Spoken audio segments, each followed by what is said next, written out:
long by 8 miles wide. America says the Iraqis. The oil is still slurping ashore today along the tense Gulf Coast where occupied Kuwait runs into eastern Saudi Arabia. Whoever is to blame, the impact of the disaster on the Arabian environment is all too plain. Along this stretch of beach, cormorants by the score are dead or dying. The crude oil saturates their feathers. There's no one to attempt even a token effort at containing the oil slick here or saving the wildlife. Overhead is the ceaseless roar of Allied bombers heading for Kuwait and Baghdad. Whatever the final extent of this pollution, Allied military sources stressed again today it won't impede action to liberate Kuwait. This crude oil is too thick to set on fire easily. It has begun to sink beneath the surface already, so shouldn't inhibit any American amphibious operation. The oil has come ashore at the abandoned border town of Kafje. All 45,000 Saudi residents were evacuated when the Iraqi army shelled it. Kafje's desalination plant to make water from the sea stands idle. The workers have fled and the oil slick would block the plant's filters. The shadow of Saddam Hussein has emptied this town. This is by far the worst that the world has seen as far as an oil spill is concerned. This is an order of magnitude greater than any tanker accident that we've seen before. The immediate effects are damage to shoreline and damage to marine life. And as the oil slick comes on further south, there may be impact to the water desalination plants that are up and down the coast here. Emergency plans are being drawn up to protect this huge desalination plant on the Gulf Coast. It supplies the capital, Riyadh, 300 miles away. Kuwait's exile government says Saddam Hussein's action is calculated. This is very much expected from a regime that has never given any value to life. This has been their practice during the Iraq-Irani war, and this practice, again, as we've seen, is resumed. And they think that by doing this, they can actually, I believe, would not leave any life behind. Tonight, the whole of the Gulf is waiting apprehensively. In the ancient fishing communities, a way of life is going to be eclipsed by a deliberate act of war. It is Saddam Hussein's message to the Gulf sheikdoms who thought they were out of his reach. Brian Barron, BBC News, Eastern Saudi Arabia. Pollution experts are trying to decide how to tackle the oil slick. It's one of the worst spillages ever, but it's not yet clear how severely the environment will be affected. The extent of the damage caused by the oil slick will depend on how long Iraq continues to pump oil. Already several hundred square miles of sea are affected, causing untold harm to wildlife. The wildlife is quite staggering. There's coral reefs, there's green turtles, there's very important fisheries. And the system is very fragile, especially in the shallows, where the residues of the oil will accumulate. So the prospects at the moment look bleak indeed. There's been concern about oil clogging desalination plants, which provide much of the Gulf region's water, though others are less worried. What would have happened by the time the oil gets that far is that it'll be semi-solid. It'll be floating on the surface, hopefully, and therefore the use of booms should keep those oil lumps out of those water intakes. The Exxon Valdez oil spill in Alaska was particularly serious because the sea was so cold the oil didn't degrade quickly. In the waters of the Gulf, the oil will be changing more rapidly, eventually forming an emulsion like chocolate mousse. With warm temperatures, relatively warm sea temperatures, with a bit of wave action, you can lose probably 99% of the volume of oil could have gone within about 80 or 100 hours. When the Torrey Canyon oil tanker leaked oil 24 years ago, it was set on fire to help prevent pollution. It didn't really work. Setting fire to the Gulf oil at the terminal, even if it were possible, would cause other pollution problems. Israel has repeated that it will maintain its policy of restraint, despite Iraq's heaviest missile attack so far on Tel Aviv and Haifa.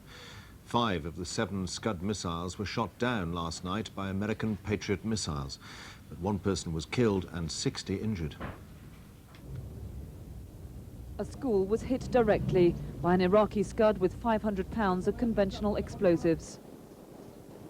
A huge crater is all that remains of 2 classrooms. They were empty at the time. Today, the people of Tel Aviv have been assessing the damage from last night's attack. In a prosperous residential district, an Iraqi Scud that penetrated the volley of Patriot missiles utterly destroyed several homes. The force of the blast blew out the windows of a shop some considerable distance from the impact. Despite some understandable anger, many local people are in favor of the Israeli government's policy of restraint in the face of Iraqi provocation. I think we should hold out as long as we can. Anger is not relevant to the situation. It's beyond anger. I was born here in this country, and we'll get over Saddam Hussein too, I'm sure. Of course I'm angry, but I'm not afraid. I won't leave the neighborhood. The scale of the damage has raised questions about the effectiveness of the Patriot missiles. The Israeli and American military are working on ways of improving the system. The experience that we have gained from the previous launches and from the previous intercept will clearly help us in future interception to reduce the peripheral damage and to ensure that we can hit more of the incoming Scuds and with better results. The Israeli Defense Force say the American Patriots hit 7 incoming missiles last night. They're still the best defense available against Saddam's missiles. Carol Walker, BBC News, Tel Aviv. Early warning of the Iraqi Scud attacks is being given by a satellite tracking station in Australia. Despite its distance from the Gulf, its information is vital to the Allies' defences. The extraordinary level of international cooperation in the battle against Iraq's Scud missiles is becoming increasingly clear. This is the top-secret Naranga satellite station in the middle of the South Australian desert. It's here that the messages from the military satellite monitoring Iraq are being first picked up. The base is providing vital early warning of missile attacks on Israel and Saudi Arabia. It does provide that first detection. And when you're talking about missiles with flight times of perhaps 6 to 8 minutes, where the other sensor systems might not come into operation for perhaps a minute after the launch takes off, that 1 minute that Naranga gives them is a very valuable minute. The base is staffed by both American and Australian forces. The satellite above the Middle East is now under their total control. They've been monitoring Iraq's missile program since August, and now it's the place where the critical search for the mobile Scud launchers must also start. It provides them with a location to plus or minus 3 nautical miles. In other words, it can say that the launch took place in an area or a circle of a diameter of about 6 miles. But something else has then got to go over and actually locate it within that circle. The curve of the Earth makes it impossible to monitor the military satellite in America or Europe. Australia was chosen as a base because of its political stability. And even though it's thousands of miles from the Gulf conflict, it has nevertheless become the Allies' front line of defence. Michael Peschart, BBC News, Australia. Cooperation between the Allied navies in the Gulf, built up during the sanctions enforcement campaign, is continuing to become closer under battle conditions. This report just in from Michael Nicholson aboard HMS Gloucester. Until now, cooperation between the two navies has been in protecting and resupplying each other, with the British role helping to coordinate air attacks from the American carriers and protecting ships launching their cruise missiles. The interchange worked well during the sanctions blockade. Now, as we are about to move into the second phase of the war at sea, it is critical. Allied successes this week augurs well. The Royal Navy's Lynx helicopters, which can outmaneuver their American counterparts and with their sea skewer missiles outfire them, have played an important role in the American attacks on Iraqi ships and offshore bases. This is from HMS Gloucester, flown by Lieutenant Commander David Livingstone, and his observer, Sub-Lieutenant Martin Ford. Their mission is to fly close to the Iraqi coast to reconnoiter the damage done by this week's attacks. They will also attack and destroy any Iraqi patrol craft edging out beyond its protective missile shield. Enemy radar has locked onto them. Ford releases chaff, a mass of shredded foil to blot out their radar image, as Livingstone banks sharply and maneuvers away. They pass overhead an American cruise missile ship. It sends up one of its Seahawk helicopters to escort the Lynx some of the way on. There is radio silence. The American observer signals a coordinate, then moves away. Ahead is the Iraqi oil tanker blown up this week. It's still burning, and you can just glimpse the oil terminal beyond it. And oil, either from it or from what the Iraqis have deliberately released themselves, moves in a wide, slick south. Livingston goes closer. The closest jet is beamed to the Iraqi coast. Every flight, it seems, becomes a little more daring. More daring, greater risk. But the importance of these missions is considered worth it. Michael Nicholson in the Northern Gulf. Countries bordering Iraq are preparing for a new influx of refugees if the fighting gets worse and Iraq reopens its borders. They've been closed for the past 4 days.